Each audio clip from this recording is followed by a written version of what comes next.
검은 수요일이었다. 이렇게 언론에서 표현합니다. 원달러 환율은 1,390원을 돌파했고 코스피 코스닥 큰 폭으로 주저앉았습니다. 간밤에 미국의 지난달 소비자 물가지수가 당초 예상보다 높게 나온 여파였다라는 분석 나오고 있습니다. 더 큰 걱정은 다음 주 미국 연준이 기준금리를 1%포인트 0.75%포인트도 빅스텝, 자이언트 스텝 이런 얘기를 했는데 1%포인트까지 올릴 수 있다는 건데요. 우리 경제에 미칠 영향 전망해 보겠습니다. 참 좋은 경제연구소 이인철 소장 나오셨습니다. 안녕하세요. 네, 안녕하세요. 네. 자, 어제 미국 증시는 뭐 패닉 상태였다 이렇게도 얘기를 하고 그 여파로 오늘 우리 증시 환율 모두 휘청거렸는데 좀 상황부터 좀 정리 좀 해 주시죠. 그렇습니다. 미국의 고물가 쇼크가 이제 전 세계 금융시장을 강타했다. 원인을 제공했던 미국 증시가 가장 많이 아팠어요. 네. 주요 지수가 뭐 4%, 5%까지 빠졌습니다. 유럽의 주요 증시도 1%대, 아시아의 경우는 1에서 2% 내외로 하락을 해서 말씀하셨던 것처럼 아시아는 검은 수요일, 네. 미국은 검은 화요일이었습니다. 네. 이 다우지수 낙폭을 보니까 1270포인트 네 자릿수 떨어졌어요. 낙폭이요. 낙폭이. 그리고 나스닥은 5.2%가 떨어져서 2020년 이후 2년여 만에 낙폭이 가장 컸습니다. 예상치를 웃돈 이제 소비자 물가, 고물가로 인해서 연준이 그동안 이제 시장의 컨센서스는 그래 3연속 자이언트 스텝 갈 것이다. 이건 시장에 반영이 돼 있었어요. 예. 그런데 이걸 뛰어넘어서 하루아침에 울트라 스텝이라는 1%포인트, 100 베이시스 포인트 금리 인상 가능성이 등장한 게 100 가장 BP. 그렇습니다. 가장 큰 악재였는데요. 그나마 이제 미증시에 비하면 국내 증시는 그나마 선방을 했어요. 뭐 2%대로 이제 장중 2,380선까지 밀렸다가 오늘 2,410선으로 낙폭을 좀 줄였죠. 개인들이 정말 연끌해서 또 매수에 나섰습니다. 환율도 좀 불안해요. 환율도 지금 1,390원을 종가 기준 돌파했거든요. 예. 지금 하루에 환율 한 변동폭을 보니까 거의 뭐 19원, 17원, 13원, 20원 내외로 오르고 있어요. 굉장히 좀 불안한 겁니다. 네. 이게 어느 정도냐? 글로벌 금융위기 당시였던 2009년 3월 이후 13년 5개월 만에 가장 높습니다.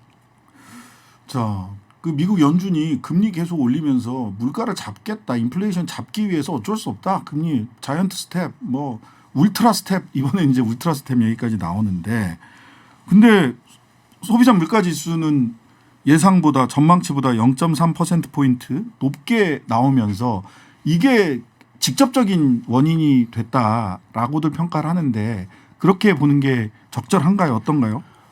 경제는 심리거든요. 우리가 네. 이제 등산할 때 올라갈 때 힘들잖아요. 네. 그러면 내려오는 사람들한테 물어보면 한갈같이 네. 정상 멀었나요라고 하면 금방입니다. 그래요. 예, 다들 조금만 더 가면 돼요. 네. 그런데 옅은 미소를 머금고 있어요. 이 얘기는 뭐냐? 물론 정상에 도착해 보니까 내려가는 건 별로 걱정이 안 돼요. 그런데 미국의 정상은 좀 다릅니다. 네. 6월에 정점인 건 맞아요. 소비자 물가 지수 9.1% 정점 찍었고 7월에는 8.5%입니다. 거기에다가 8월에 8.3%면 뭐 이 정도면 괜찮지 않나? 표면적으로 괜찮은 것 같은데 네. 뭐 전망치 8%를 소폭이긴 하지만 웃돌았지만 어쨌든 팩트는 두 달 연속 내렸다는 겁니다. 문제는 연준이 40여 년 만에 최악의 물가를 잡기 위해서 그동안 안 했던 급브레이크를 두 번씩이나 강하게 밟았어요. 확 올렸죠. 금리. 6월과 7월에. 예. 자, 그 정도면 물가가 적어도 조금 안정돼야 되는데 지난해 3월 이후 미국의 물가는 6개월째 8%대 머물고 있습니다. 네. 그러니까 그러자 투자 심리가 어떻게 바뀌었느냐. 야, 물가 상승세가 미국이 정점 지났다라는 기대감보다 고강도 긴축에도 불과 불구하고. 끄떡도 안 하네. 고물가가 지속이 되면 앞으로 연준은 더 강도 높은 긴축을 할 수 있다라는 우려가 팽배해진 겁니다. 네. 자, 그러자 실제로 자이언트 스텝은 이번 달이 마지막이 있겠지. 네. 라는 기대감은 완전히 깨져버렸고요. 월가에서는 9월 말고 11월에도 자이언트 스텝 가능한 거 아니야? 이런 우려가 나오고 있는 겁니다. 네. 그러니까 이렇게까지 연준이 금리를 올렸는데도 물가가 이렇게 계속 올라? 큰일 났네. 네. 앞으로는 맞아요. 뭐 답이 안 나오는 거 아니야? 이제 이런 거의 패닉 상태까지 갈 수도 있는 상황이 아닌가라는 걱정이 드네요. 맞습니다. 울트라 스텝 1%포인트 올릴 가능성이 지금 더 높게 전망되는 건가요? 사실은 우리가 트럼프 행정부 시절만 하더라도 이제 글로벌 국제 이제 투자하셨던 분들은 네. 트럼프의 트윗 네. 그리고 미국의 주식 종가 이거 정도만 확인하면 됐거든요. 네네. 근데 지금 확인할 게 너무 많아졌어요. 바이든 대통령이 무슨 문서에 서명을 하는지 네. 굉장히 중요해졌어요. 그렇죠. 인플레이션 전부 다 방지법. 우리나라 핵심 산업과 관련된 거죠. 네. 이 무슨 바이오 얘기 나오니까 또 우리나라 핵심 산업이랑 관련돼 맞습니다. 있고요. 여기에다가 야 미국의 금리가 나홀로 독야청청 네. 전 세계 금리를 다 누르고 예. 20년 만에 최고치인데 이게 얼마나 더 가나. 예. 그리고 늘 얘기하지만 미국의 금리를 예측할 수 있는 사이트 이거 늘 봐야 돼요. 네. 이 패드워치라고 하는 네. 이 사이트를 봐야 되고요. 또 하나는 야 썩어도 준치. 국제유가는 코로나19 이전 수준으로 돌아갔지만 네. 야 푸틴이 언제 마음 바뀔지 몰라. 그렇지. 유럽 가스만 잠그는 거 아니야. 여기도 늘 체크를 해봐야 돼요. 이렇게 변수가 점점점 많아졌는데 네. 지금 미국의 물가가 2달 연속 낮아졌지만 뭐가 문제가 되느냐. 네. 물가 중에 물가의 핵심 트렌드를 볼 수 있는 게 변동성이 너무 큰 거품 있는 거. 에너지, 예. 식료품. 굉장히 이건 날씨하고 이제 지정학적 긴장감에 이제 변동되니까 이거 빼버리자. 네. 그걸 뭐라고 하느냐. 근원, 코어, 핵심 네. 물가라고 하는데요. 네. 이건 8월에 7월보다 더 높아졌어요. 전체 물가는 8월이 조금 낮아졌는데 그렇습니다. 상승률이 맞습니다. 예. 그러다 보니까 아하 이 물가 꺾인 게 국제유가 하락 때문이구나. 국제유가 하락을 빼면 먹거리 가격 여전히 불안하고요. 더 올라갔구나. 전기요금 올라갔고요. 예. 대중교통요금 올라갔고요. 중고차값 올라갔고요. 전세비, 렌트 비용이 더 올라간 거예요. 다 올라갔어요. 그래서 6월 중순 이후에 갤런당 5달러를 돌파했던 휘발유 가격만 안정됐을 뿐 나머지 대부분의 물가가 올라가고 있어서 추세적으로 올라가고 있어서 연준이 고강도 공격적인 금리 인상은 장기화, 고착화 될 것이다라는 게 상당히 큰 악재입니다. 네. 그래서 실제로 이 연준의 금리 예측 사이트는 이제 시카고 상업거래소가 운영하는 패드워치를 보게 되면 제가 조금 전 확인한 건데 네. 0.75% 금리 인상 가능성은 66%, 네. 1% 인상 가능성은 34%예요. 네, 네. 하루 전만 하더라도 1%는 없었고요. 네. 0.5% 금리 인상 가능성이 있었는데 이건 사라졌어요. 0.75냐 1이냐 둘 중에 하나네. 둘 중에 하나를 갈 거라는 건데 문제가 뭐가 되느냐. 네. 지난해 연말에 미국의 기준금리는 제로였어요. 그렇죠. 제로였습니다. 제로. 근데 일본이나 유럽은 뭐 마이너스라고 했고. 마이너스였고요. 지금은 연내 내년이 아니라 미국의 기준금리가 연내 4%를 돌파할 수 있습니다. 이 얘기는 뭐냐? 야, 우리는 지난해 8월부터 금리 올리기 시작해서 2년 새, 1년 새 기준금리가 2%포인트 올랐는데 네. 미국은 4%포인트 올릴 수 있다는 겁니다. 1년 새. 1년 새 0이었던 기준금리가. 동네가. 예. 우리 그 이창양 그 한국은행 총재나 이런 분들 얘기 들어보면 우리 기준금리가 청양고차 아니고요. 이창용. 이창용 네. 이창양이라 그분은 저 통산산업부 장관 이름이 비슷한 분이 맞아요. 계셔가지고 이창용 하는 총재 말씀 들어보면 기준금리 그 뭐 역전도 우리가 한국 금리하고 미국 금리 역전도 뭐 그게 아주 이게 아주 충격적인 뉴스가 되지는 않을 수도 있다라는 뉘앙스로 말씀을 하시더라고요. 맞습니다. 한국 금리가 미국보다 이게 낮아지면 외화가 다 유출돼서 미국으로 가는 거 아니냐 이제 이런 추상적 걱정을 많이 했었습니다. 맞아요. 예. 자, 좀 나눠서 볼게요. 예, 예. 일단은 주식 투자하셨던 분들은 네. 야, 원화 가치 떨어지면 삼성전자로 수익 내도 환차 네. 이익이 아니라 손이 손이. 발생하니까 네. 주식 투자는 덜 할 수밖에 없어요. 네. 근데 채권은 상당히 매력적이에요. 한국의 그렇죠. 채권. 미국 채권 사고 싶은 한국 채권도 한국 채권은 상당히 매력적이에요. 매력적이다. 예. 2, 3년 전 예. 우리나라 국채는 예. 유럽에서 마이너스로 팔렸어요. 한국은 여기서 관가하고 있는 게 우리나라가 중국이나 일본보다 국가 신용 등급이 높습니다. 네. 그것도 한 단계가 아니야. 두 단계, 네. 세 단계나 높아요. 네네. 그래서 한국의 이런 장기적으로 투자하는 글로벌 큰 손들은 네. 채권은 계속 사고 있어요. 지금도? 그러다 보니까 주식에서 판다 하더라도 예. 순유입이 되는 거죠. 네네. 또 하나 외국인들이 가장 한국에 투자해서 수익을 많이 낸 건 부동산이에요. 네. 론스타가 강남 스타빌딩. 스타센터 빌딩을 스타타워. 타워 네. 빌딩 인수해서 2배 이상 남겨 먹잖아요. 그렇죠. 그런 것들 때문에 정말 외국인들이 셀코리아 한다. 아, 한국의 알짜 부동산 팔더라. 이 얘기가 나오면 한국은 정말 망할 징조라는 거예요. 아직은 네, 그런 아직은 징조는 아니다. 없다. 네. 예, 금리 역전된다고 해서 큰일 나는 건 아니다. 아직은 부동산을 눈여겨 보시라라는 아주 실용적인 지표를 하나 보여주셨습니다. 알려주셨습니다. 환율 쪽으로 금리 얘기 많이 했으니까 환율 쪽으로 뭐 환율 얘기도 지금 섞어서 말씀을 주셨는데 그 이제 뭐 두 가지 고민일 것 같아요. 질문이 이거 어디까지 평가 절하되는 거냐. 곧 1,400원 될 것 같고 1,500원, 1,600원까지 가는 거 아니냐.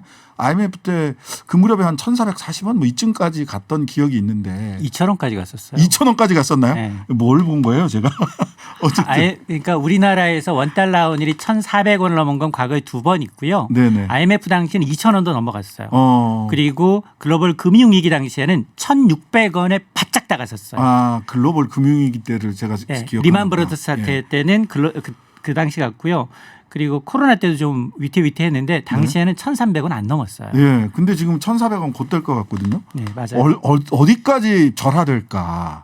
그러니까 환율 전망은 좀 무의미해요. 네. 하루에 이렇게 10원, 20원씩 오르내리고 변동폭이 크다는 건 네. 타이밍의 문제일 뿐 1,400원도 뚫릴 수 있다라는 거고요. 그렇죠. 뭐 일부에서 얘기했던 뭐 1,500 뭐 뚫릴 가능성도 배제해선 안 된다라는 안 건데 된다. 그나마 과거에 비해서 과거 우리가 이 외화자금 달러가 빠져나가면서 경험했던 외환 위기가 트라우마로 남아 있잖아요. 그렇죠. 그러다 보니 우려하고 있는데 당신은 100억 달러 미만의 외환 보유고 네. 지금은 한 6개월 정도 사실은 달러 풀면서 환율 방어하고 있지만 여전히 4,300억 달러 네. 전 세계 9위 정도의 외환 보유고를 갖고 있어요. 네네. 그러니까 예전에 비해서는 외환 방파제가 조금 마련이 돼 있어서 여력이 네. 있다. 그리고 또 하나 네. 글로벌 금융위기 당시에는 아시아 통화가 다 약세였고 선진국 통화는 좋았어요. 그런데 그렇죠. 지금은 전 세계 통화가 달러 빼고 다 나빠요. 네. 맞습니다. 그러다 보니 우리 통화당국은 만에 하나 정말 우리가 위험하다 그러면 국가신용등급 먼저 경고 사인 들어와야 돼요. 네. 등급 전망 부정적입니다. 또 하나가 한국의 국채에 대해서 부도 위험을 나타내는 파생금융 상품이 있어요. CDS 프리미엄. 네. 이게 계속 안정적이에요. 자, 그런 걸 보니 환율이 아무리 과거처럼 1,400원을 넘는다 하더라도 네네. 우리가 달러가 빠져나가면서 경험했던 외환위기는 아니다. 다만 불안한 게 있어요. 네. 왜냐? 불안한 게 뭐냐면 지금 보니까 이제 아시아들 국가 가운데 스리랑카, 파키스탄, 페루 이런 국가들이 IMF에 구제금융을 신청하거나 요청할 예정이에요. 네. 이런 국가들은 우리가 지금 경제 규모는 세계 10대인데 금융시장에서는 신흥시장으로 분류가 되거든요. 네. 그러니까 글로벌 큰 돈들이 돈을 뺄 때 신흥시장에서 먼저 빼요. 그렇죠. 근데 신흥국가 가운데서도 굉장히 뒤에 후순위에 있는 건 맞아요. 달러 네. 국가는 아직은 차 있으니까 네. 그럼에도 불구하고 휩쓸릴 가능성은 있다. 저쪽에서부터 파도가 파도 온다. 오니까. 네. 네. 자, 그다음에 요 부분일 것 같습니다. 싱가포르 달러나 타이완 달러에 비하면 원 달러 환율 상승폭이 너무 크다. 맞아요. 속도도 너무 빠르다. 이게 구조적으로 어쩔 수 없는 구조적인 원인이 있는 거냐? 아니면 정부 당국에서 물론 구두 개입도 하고 이렇게 했습니다마는 조금 심하게 보시는 분들은 이거 방조하고 있는 거 아니냐. 그냥 재벌들 수출하기 좋으라고 방조하고 있는 거 아니냐라고까지 생각하시는 분들도 있고 최소한 조금 더 적극적인 태도를 보이고 있지는 않는 것 같다. 조금 더 적극적이 되는 거 아니냐. 즉 정부 당국의 문제냐 구조적인 원인 때문인 거냐. 이런 질문을 하시는 분들이 좀 있습니다. 맞습니다. 복합적이라고 봐요. 네. 복합적으로 보고 사실은 오늘 이제 엔화 가치도 한 24년 만에 최저거든요. 네. 외환당국 구두 개입했어요. 네. 엔화 풀었어요. 네. 그래도 엔화도 약세예요. 네. 근데 단기적으로 보면 우리하고 경쟁국에 있는 상관들이 있는 아시아 국가들 통화들보다 좀 단기적으로 낙폭이 큰 건 사실이에요. 근데 네. 구조적인 문제 뭐가 있느냐? 네. 일단 아시아 시점에서 보면 가장 먼저 외국인 입장에서 현금화해서 적게 손해보고 갈 수 있는 방법이 뭐냐? 세계 최대 IT 기업 삼성전자 아, 팔면 예. 이익이야 아직도 아직도 이익이에요. 아. 그러니까 삼성전자 올해 외국인들 한 9조 원 가까이 팔았거든요. 네. 근데 우리나라 개인 투자가들은 네. 지난해는 미국 증시가 좋고 한국 증시가 나빴거든요. 네, 이 학습 그랬죠. 경험 때문에 네. 올해는 국내 주식도 사들이고 있는데 상당히 많은 부분이 서학개미들이 계속해서 테슬라부터 시작해가지고 미국 주식 사고 있어요. 네. 이 돈이 어디냐? 이게 금융권들이 단기 외채를 빌려다가 준 거거든요. 그러니까 구조적인 문제도 분명히 있고요. 네, 구조적인 문제도 있다. 예, 그다음에 또 하나는 네. 정부 당국이 예전처럼 사실 환율 시장에 개입하는 방법은 스무드 오퍼레이팅이라고 해서 구두 개입하는 방법. 네. 그다음에 또 하나는 외환국가를 정말 풀어가면서 시장에 네. 풀어가면서 기입을 하고 있는데 이게 둘 다 안 네. 먹히고 있어요. 네. 그러니까 예전에 비해서 약발이 안 먹힌다. 이거에 대해서 좀 고민해 볼 필요는 있어 보이는데 네. 계속해서 괜찮다 모니터링 하고 있다라고 얘기하지만 그러나 뭐 물론 전 세계가 똑같이 이제 달러를 지한 나머지 통화 국가가 낮아지는 건 맞지만 그럼에도 불구하고 더 다양한 이 외화를 조금 유출을 좀 늦출 수 있는 방법 말씀하셨던 것처럼 과거에는 이제 원화 가치가 떨어지게 되면 네. 수출 경쟁력이 좋아졌지만 지금은 이게 상쇄돼요. 네. 네. 우리가 경쟁하고 있는 중국의 위안화, 일본의 엔화 더 떨어지고 있어요. 네. 그다음에 이제 유럽도 지금 만만치 않은 상황이고요. 네. 그러다 보니까 예전처럼 그 효과는 사라지고 오히려 네. 원자재 수입 가격이 더 드니까 원가 부담이 더 늘어나고 있어요. 네, 원가 부담 엄청나다고 합니다. 지금 삼성전자 제외하면 실질적으로 이익 보는 데가 많지가 않다는 거죠. 네. 유가 정유화 부채하고 은행 빼면은 사실상 그렇게 돈 많이 버는 기업이 많지 않다라는 것도 구조적인 문제입니다. 네. 자, 구조적인 원인도 있고 과거만큼 그 정부에서의 소위 구두 개입이나 실질적인 개입이 약발이 잘 안 먹는다라는 측면도. 근데 이제 어쨌든 간에 우리 국민들 입장에서는 자, 그럼 고금리, 고환율, 고물가 상황에서 그럼 난 어떻게 해야 되지 이거? 이 마트에 가보니까 배추 한 통에 10,000원, 시금치 한 단에 10,000원 이러고 있는데 우리는 도대체 그럼 뭘 준비를 해야 되지? 그냥 구조적인 문제가 크니까 그냥 어쩔 수 없이 그냥 소위 존버하고 있으면 되는 건가? 이런 질문 추상적이지만 이 질문에 맞닥뜨릴 수밖에 없습니다. 맞습니다. 저 그 김밥 얼마짜리까지 드셔보셨어요? 한 2,500원, 3,500원? 2,500원짜리 있었어요? 옛날에 먹어봤나 봐요. 네, 정말 김밥을 안 드시네요. 땡땡 김밥. 저는 6,500원짜리를 먹어봤어요. 내가 제주도 가서 먹었던 전복김밥 수준이구나 생각했는데 그게 아니에요. 네. 거기에 뭐 재료가 하나 더 들어갔는데 네. 그게 6,500원이더라고요. 그래서 요즘 편의점에 한번 가봤어요. 네. 편의점 가봤더니 야채 김밥이 3,000원을 넘었어요. 그렇네요. 야 그러면 야채 김밥 라면 오른다고 했으니까 합치면 거의 10,000원 줘야 되고 야 옛날에는 이제 부대찌개 4,000~5,000원에 먹고 5,000~6,000원 커피 마셨다 이게 유행이었는데 요즘은 커피가 차라리 저렴해졌어요. 예, 맞습니다. 그래서 이제 김밥 먹고 이제 이 라면 먹고 커피는 요즘에는 탕비실에서 탕파족, 예. 탕파족이 많아졌는데 예. 제가 왜 이 말씀을 드리느냐? 예. 우크라이나 전 상태가 끝났어요. 네. 끝났다고 해서 사실은 물가가 안정될까요? 아니에요. 예. 지금 이미 국제 유가는 코로나19 이전 수준으로 떨어졌어요. 예. 그럼에도 불구하고 물가가 높다. 물가가 높아요. 예.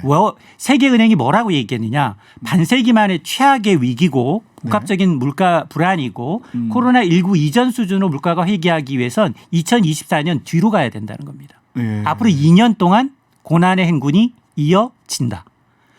마음의 준비를 단단히 하라는 얘기예요. 네.